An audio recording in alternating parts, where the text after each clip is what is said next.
अब दोस्तों यहाँ पे हम देखेंगे इसी चीज़ का, यानी कि आपका वैद्युत क्षेत्र या आपका जो वैद्युत बल है, इससे रिलेटेड एक नया क्वेश्चन देखेंगे जो कि थोड़ा से उसकी अपेक्षा कुछ हार्ड है। हो सकता है आपको यहाँ पे देखने में हार्ड लगे, लेकिन ये बिल्कुल भी हार्ड नहीं है, बहुत आसानी से इसको सॉल्व कर सकते हैं। तो आइए देख लेते हैं यहाँ पे कि इस क्वेश्चन में क्या चीज़ दिया गया है।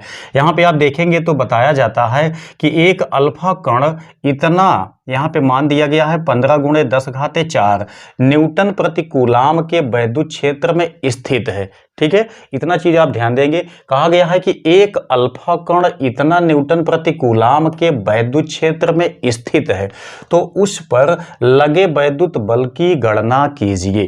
क्वेश्चन को आप समझते हैं तो क्या कहा गया है, एक वैद्युत क्षेत्र बना हुआ है जिसकी इंटेंसिटी दी गई है। ठीक है, यहाँ पे वैद्युत क्षेत्र की तीव्रता आपको दी गई है। कितना दी गई है, यहाँ 15 × 10⁴ न्यूटन प्रति कूलाम दिया गया है।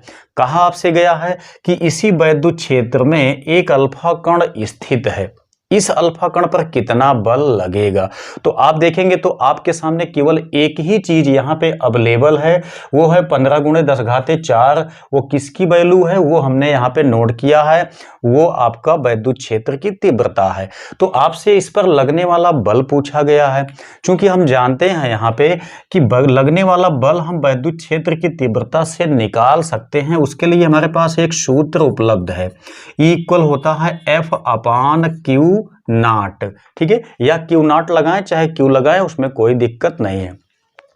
अब देखेंगे ये सूत्र आपके पास उपलब्ध है जिसमें कि E, F, Q तीनों चीजें शामिल हैं, लेकिन आपको यहाँ पे निकालना क्या है, F का मान निकालना है, यानी कि बल का मान निकालना है।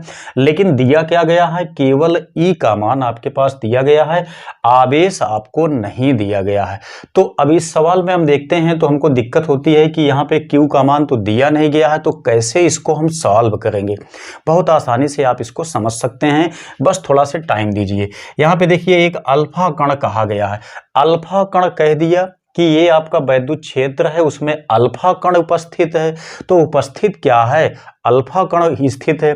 तो अल्फा कण पे कितना आवेश होता है, अल्फा कण पे जो आवेश होगा वही यहाँ पे आवेश लेके हमको चलना है। तो अल्फा कण पे कितना आवेश होता है, सबसे पहले आप लोग ध्यान दीजिए कि अल्फा कण जो होता है, अल्फा कण में क्या क्या चीज होता है। अल्फा कण में 2 प्रोटॉन होता है प्लस इसमें 2 न्यूट्रॉन होते हैं। ध्यान दीजिएगा, जो अल्फा कण होता है ये आपका धन आवेशित होता है, उदासीन नहीं होता है, ना तो ये ऋण आवेशित होता है। ठीक है, क्या होता है, धन आवेशित होता है। ये धन आवेशित होता है, उसकी खास वजह क्या है, क्योंकि इसमें 2 प्रोटॉन होते हैं, 2 न्यूट्रॉन होते हैं। आपको पता होगा कि न्यूट्रॉन जो होता है इस पे कोई आवेश नहीं होता है, यानी कि आवेशहीन होता है, लेकिन प्रोटॉन पे धन आवेश होता है। एक प्रोटॉन पे कितना आवेश होता है, आपको जानकारी होगी कि एक प्रोटॉन पे या एक इलेक्ट्रॉन पे, दोनों पे आवेश समान होता है, लेकिन दोनों का चिन्ह अलग अलग होता है। तो प्रोटॉन पे आवेश होता है प्लस 1.6 × 10⁻⁻19 कूलाम।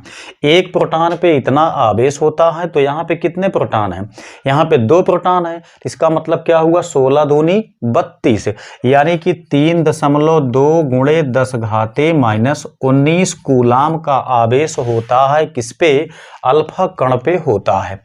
तब अब यहाँ पे देखेंगे E का मान तो आपके पास दिया गया है, बचा आपका क्या चीज, Q का मान अब आप यहाँ से देख सकते हैं कि कितना आपके पास है, 3.2 × 10⁻⁻19 कूलाम। Q का मान भी निकल गया। जब Q का मान भी निकल गया, E का मान भी निकल गया, तो आपको निकालना क्या है, F का मान निकालना है, जिसको हम आसानी से यहाँ से निकाल सकते हैं।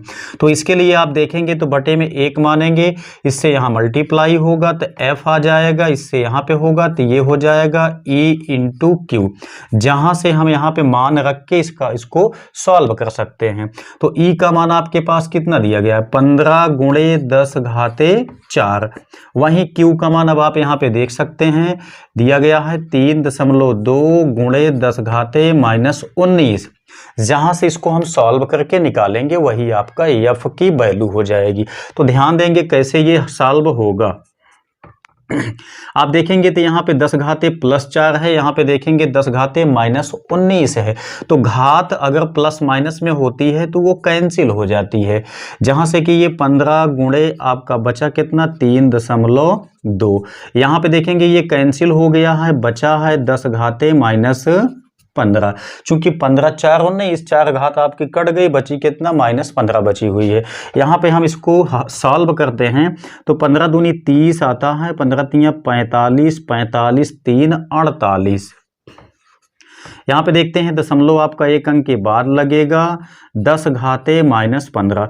तो आपका लगने वाला जो बल है वो इतना, बल का मात्रक आप लोग जानते हैं न्यूटन होता है।